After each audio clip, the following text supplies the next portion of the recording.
It is my huge pleasure to be the moderator on our panel discussion on open source state of the union. Uh, I think we'll start this off with some introductions. I'd like to ask everybody on the panel, please introduce yourself and tell us how you got involved in open source. And I think we'll do it in alphabetical order. So Allie, you're first up. Ooh, close with Alyssa. Hi, everybody. Good morning, good afternoon, good evening, depending on where you're dialing in from. My name is Ali Leclerc. I currently head up open source strategy for data and AI at IBM. But my journey with open source has been spanned over the last decade or so. Actually, my first job in tech was at an open source company, database company called Couchbase. I had no idea what I was doing.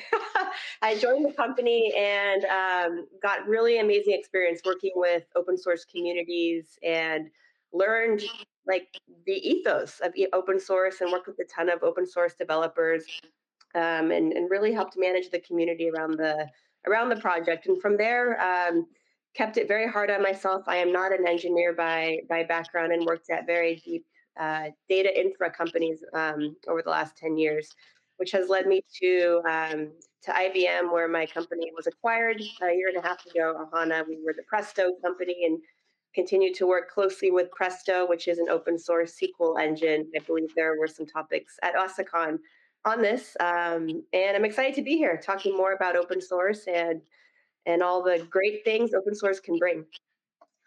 Great. Thank you so much. Alyssa, please introduce yourself. Hi, everyone. Similarly, happy morning, happy afternoon, happy evening, wherever you might find yourself. It's great to be here. I'm part of the open source program office at Bloomberg. And before I kind of share with you my own open source journey, kind of like to share a little bit of my philosophy of how I got here. I'm a real fan of Stacey Abrams, and she always talks about the three kind of pillars of what kind of has guided her own work. And so as I approach open source and also my open source journey, I always remind myself to be curious, to solve problems, and to do good. And I hope you see that in my own story and how what I share with everyone today. So my journey started really from a place of art. I first encountered open source as an art practitioner, really wanting to do something that proprietary software didn't really allow me to do. And so it was through open source that I was able to express myself and make the type of commentary impact that I was looking for at the time.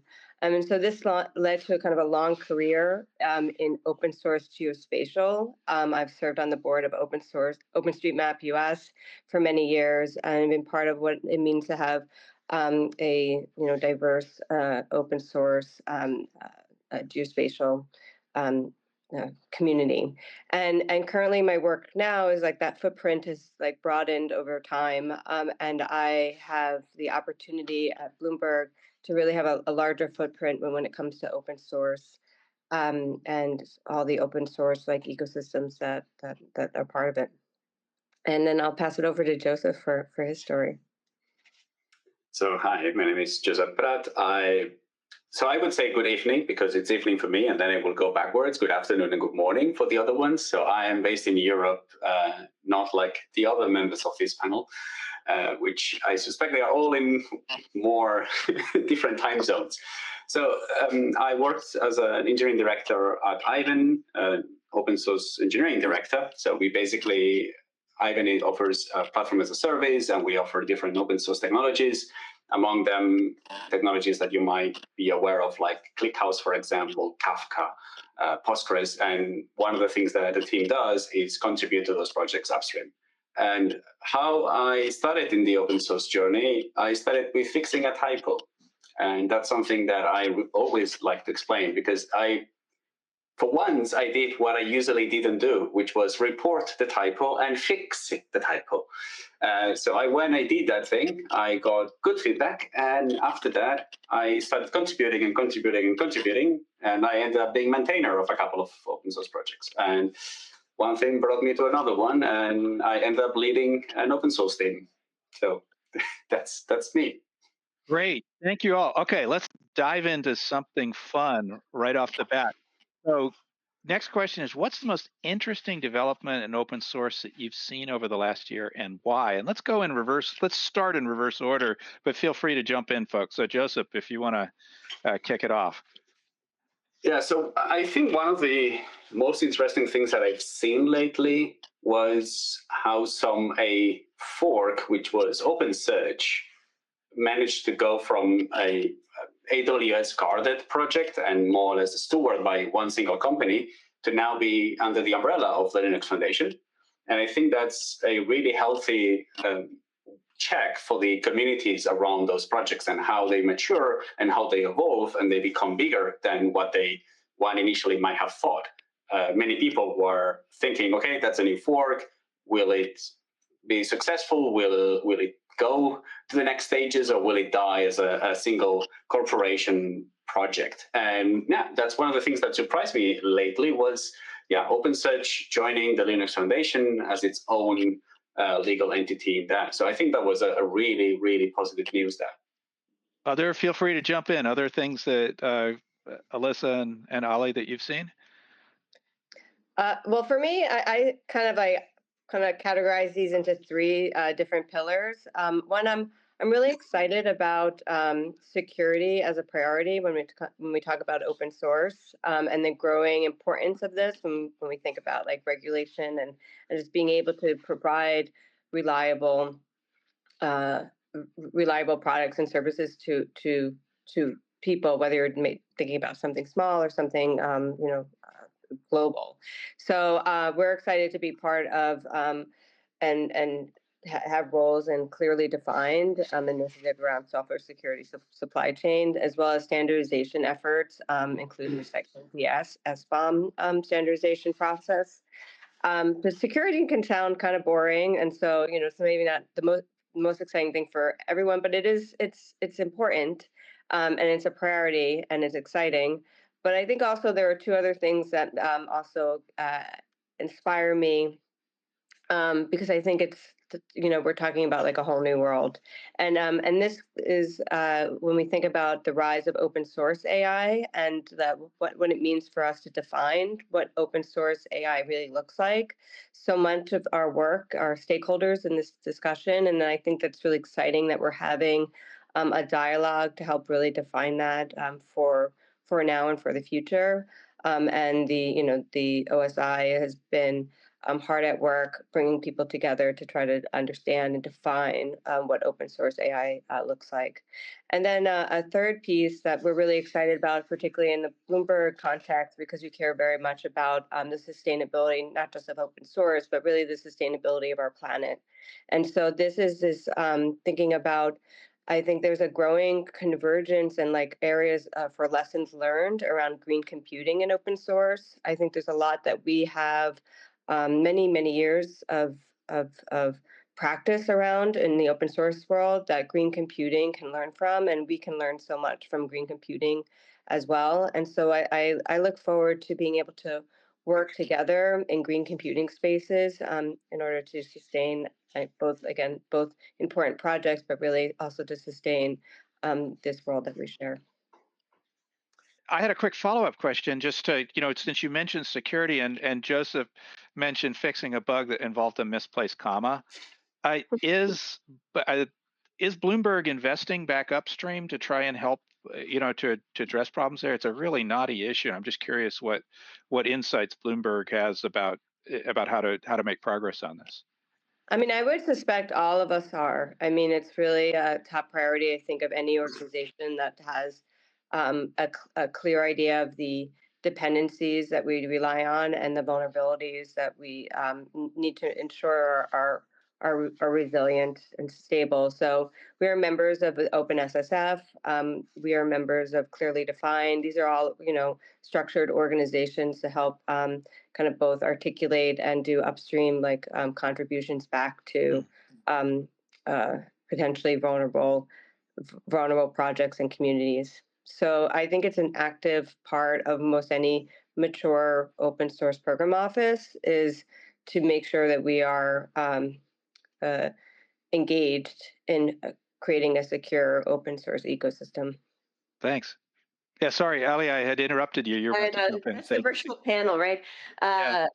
No, I was gonna kind of piggyback on some of the things Alyssa brought up. Right, this open source and regulated industries. I've seen such a shift almost over the last year. I think in more open source being adopted in those typically regulated industries, healthcare, fintech, right? And so I think that's really incredible to see. Like, and it shows the maturation, right, of open source, and it's not just these like small hobby projects, right? It's mature open source projects that many different diverse community people in the community are contributing to, and it's becoming the backbone, right, of many of these traditionally regulated industries. So I think that's really indicative of where open source has come and where it's going.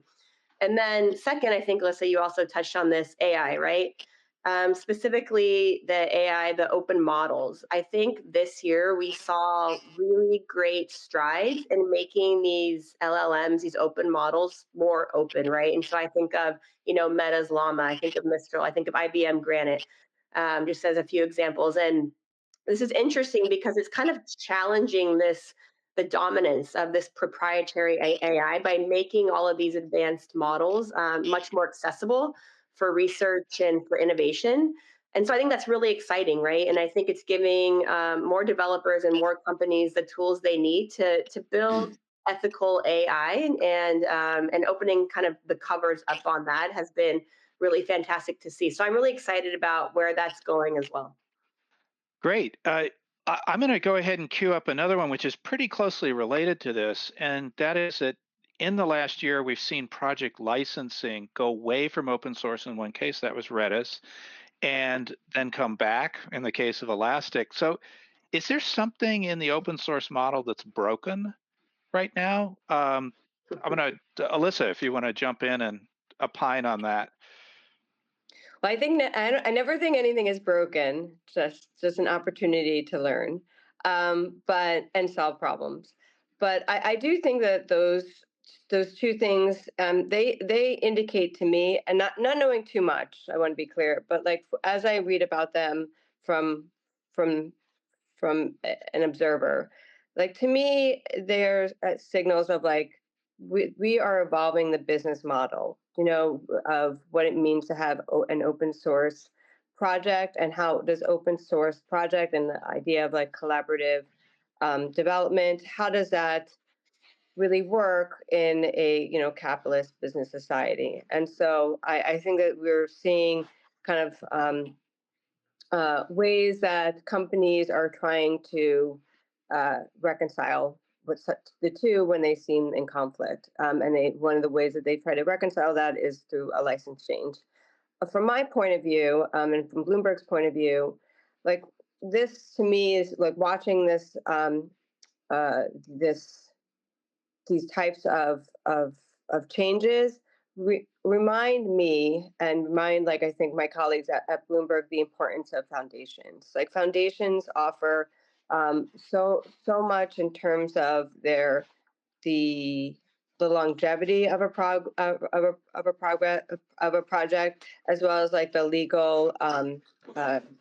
the legal clarity of a project as well. And so to answer your question, which originally I'd said like is a bit of a non-answer, is that like I see it as an evolving like business models, and we're trying to figure that out. Both Redis and Elastic, they're trying to figure out their business model. But for as people who are using open source, who want to contribute back to open source, I see it as a signal to like really invest and learn and be part of foundations in a leading in a leading way. Yeah, this is, and I know both Joseph and Ali, you have some specific experience in this area. Joseph, maybe you have some could contribute on foundations as well as license changes. Yes, so basically on these particular two projects, we were involved since the beginning of the inception of the two forks, because one would say, oh yeah, the open source doesn't work. You see, Redis and Elastic changing licenses. Elastic changed the license like 3.5 years ago, or actually slightly over 3.5 years ago. And Redis changed it recently, and now Elastic changes back. But that's not a proof that open source works in a wrong way. Actually, it's a proof that it works nice, because actually the moment almost immediately after the license was changed, a new fork was created. And that's the beauty of open source. You have something, you don't like the direction that this project is taken, you can just take a copy, make modifications, and go forward. So as I was mentioning, we were involved in both forks of these two projects. So at the beginning, Elastic had a fork which was called OpenSearch, and as I mentioned before, now it's part of the Linux Foundation. And we at Ivan were involved in making sure that this project took over and took off, and didn't basically stay as a experimental project or kind of a thought exercise, but rather a real project that has its own advantages and its own entity, completely independent than what Elastic is. And similarly, the same thing happened with Redis. AWS started to create a fork with it, which is the Valky. The Valky name always reminds me of the Valkyrie thing, like the from the Nordics gods and all the stuff. It always comes to me that way. But basically, what they created that library, that project, and what we did. Ivan is more or less written in Python, and we needed the Python client, so we started to create the Python clients that they were no there to be seen. So we started to creating those projects and donated them to the Linux Foundation. So Valky now has the Valky Python and the Valky C library Python. So yeah, these things are, that's basically how healthy the open source projects are. When something happens, people will fork, and communities will continue over there if the project is successful. Yeah, I'll kind of continue on with that, Joseph. Redis, Elastic, right? These were the two examples. MongoDB was a big one, back a while ago, right? And I was, in that space, and so I followed it closely. And I think your original question, Robert, was, is open source broken? So Yeah. no, I don't think open source is broken, right? But I do think this definition of open source is maybe somewhat evolving, right? And this whole thing of licensing shifts, in my opinion, it really highlights the tension between open source principles and commercial sustainability. At the end of the day, like, these companies are, they're vendors that are monetizing an open source project, and there's nothing wrong with that, right? But I do think that it creates tension between, what are true open source principles, right? And if I have to make money as a company, how do I balance that in the right way that, I don't want to alienate my community. I don't think any of these companies want to alienate their community, but they also have to answer to a board at the end of the day.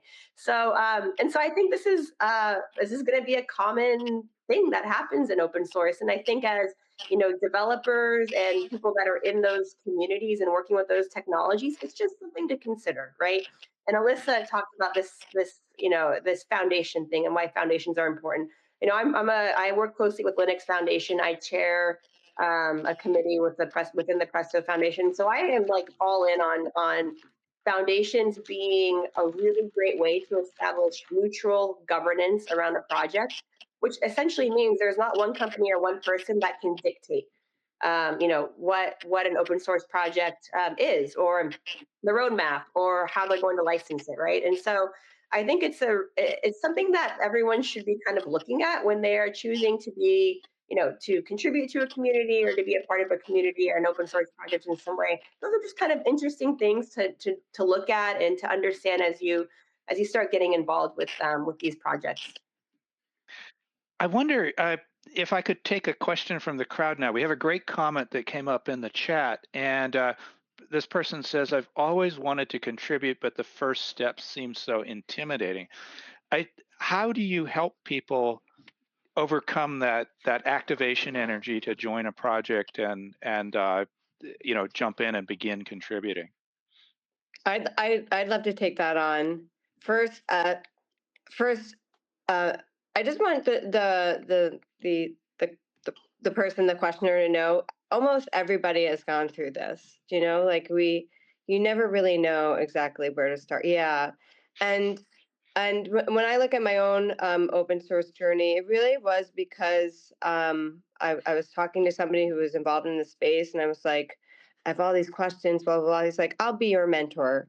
And it was like really a transformative experience. Like, you do need to find people that will help you along the way. And You can call them your onboarding buddy, you can call them your mentor, you can just call them your friend. But like there's so much that we can learn from documentation, and just kind of like diving in there, but really finding a person to help you in your own uh, journey, I think is really important. And so, in terms of what organizations can do to help support that, is, I think, on us as people who are part of an open source program office in the company. And so at Bloomberg, what we've been doing is really trying to design like kind of mentorship programs that pair experienced engineers with like others who are less like that are newer in their open source journey, and incentivizing them. And I think this is a key part too, incentivizing them with what we call these open source dollars for your hours. So hours that are spent towards mentorship can be applied to a um, like kind of this ledger that we have at Bloomberg, which is eventually you can use to donate that money towards a charitable organization that you like. That is something that we've designed and been part of in terms of like the volunteering of mentorship for people to get more comfortable in open source. Contribution is something that is important to us at Bloomberg, and we have worked with our uh, philanthropy teams in order to make this type of like incentivized mentorship happen. Sorry to go down deep that road, but I think that finding a person that you can talk to, and finding somebody that you admire and reaching out to them, whether you know them personally or they are further away, and asking them questions is a really good way to start to learn how to contribute to open source. Yeah, and that's also hit another one of the user questions. Ali and Joseph, do you have things that you would add to how we make open source more welcoming and get more people on board? I mean, one thing that I might add in there is that at the same time that I did that type of fix, I tried to contribute to two projects at the same time. I found two different problems in two different projects. One of them replied to me. It was a welcoming community, a community that was listening to their users and possible contributors, while the other one ignored me for a long while. Guess which one I went back to and ended up being a maintainer of it. And I think it's equally important, not so much that the project motivates you and that the technology that you want to contribute to is technology that you will either want to learn more or are familiar with, but also the community that is behind that project. And I think that's the key make or break aspect on what makes a project successful. Half of it, I would say, is community. The other half is the technical aspects of it. But if the community is not good, if the community is not welcoming, project will rarely succeed. Okay, we have examples. Everyone can think of a couple of counter examples of what I just said. But generally speaking, I think that's a good indicator of, hey, Yes, that's a good project. I should go. Did you find a mentor yourself in your own journey? No, Yeah. so I what I did, it was like I jumped on the pool without knowing if there was water, and as I said, I contributed to two projects at the same time because I was doing benchmarking with two different servers, and I fixed the one thing on one thing on another one. One PR was I closed it 4 years later. The other one, 1.5 years later, I was a maintainer of that project. And it was the people in that community that were welcoming me and helping me and supporting me after I did the first step. So if you don't find anybody, if you find a good community, do the first step, and they will welcome you and they will help you, guide you, explain exactly what other things you need to do. And I think that's the key thing, is that one: find the right communities for beginners. We've also, for us, just to help folks kind of get their toes wet on GitHub, as an example, we have here's a list of really great first issues. If you're brand new to this project, these are like easy things to kind of help you get your feet wet, understand it. And then if you like it, we'll talk more, right? But I think giving people the easy ways to get started is really beneficial. One thing that I also look for when you're just starting is, are these are these communities that are having regular meetings, like town halls, working group meetings? Is there a pretty active conversation that's happening on whatever their chat channel of choice is, but like on Slack, for example? Like these are ways for you to listen before doing, and being able to understand what are the needs of this project before jumping in and trying to solve it all. You might want to like listen and meet the people, um, with humility. So I encourage people to come to town hall meetings, working group meetings of things that are like of interesting to them, and start to learn and participate in open source that way. Because participating in open source in a code PR, it's much broader than that. So Yep. find other ways for you to teach yourself how to be engaged in these communities. Great. We're at time, but I'm going to just squeeze in one final question from the crowd. Are there notable open source projects or startups driving innovation in the tech industry? I'll let you each give one name. So let's start. Let's do it in alphabetical order. Allie, Presto. Presto, of course. Yes. Well, I got to give a quick plug. Presto, it's an open source SQL distributed query engine used basically for your compute in data lake house settings. If you are in the Bay Area, we're having our big PrestoCon event. It's in 2 weeks. It's free. It's at Meta.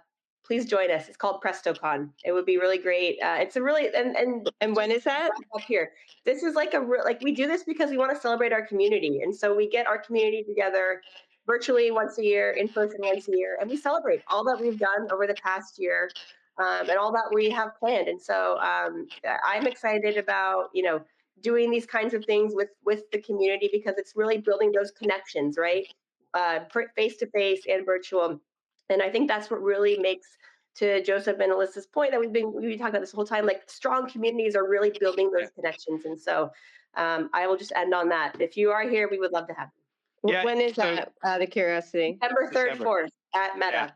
Yeah. Alyssa, Well, quick. send an invite. I might be there, and that Oh would be my Yeah. gosh, yeah. amazing. Yes. One please more, do. one name of a project or company that you think is doing great things in open source. Well, since you said company, I clearly think we are doing great things in open source. Bloomberg. Okay. Joseph, you got a one name that's not Ivan? Oh, come on. I wanted to do the shameless plug for myself. I will name a project. I think Apache Kafka is doing great things at the moment, and there is a lot of innovation in there and a good project to watch. Great. Well, we are at time. I would like to thank you all for a wonderful conversation, all these insights. I'd also like to thank the folks out watching this for your great questions. Please contribute to open source. You can contact us. We'd be happy to talk about it further. Thank you very much, and see you soon. Thank you all. See ya. Thank you. Thank you, Robert, for moderating. Yes, thank you.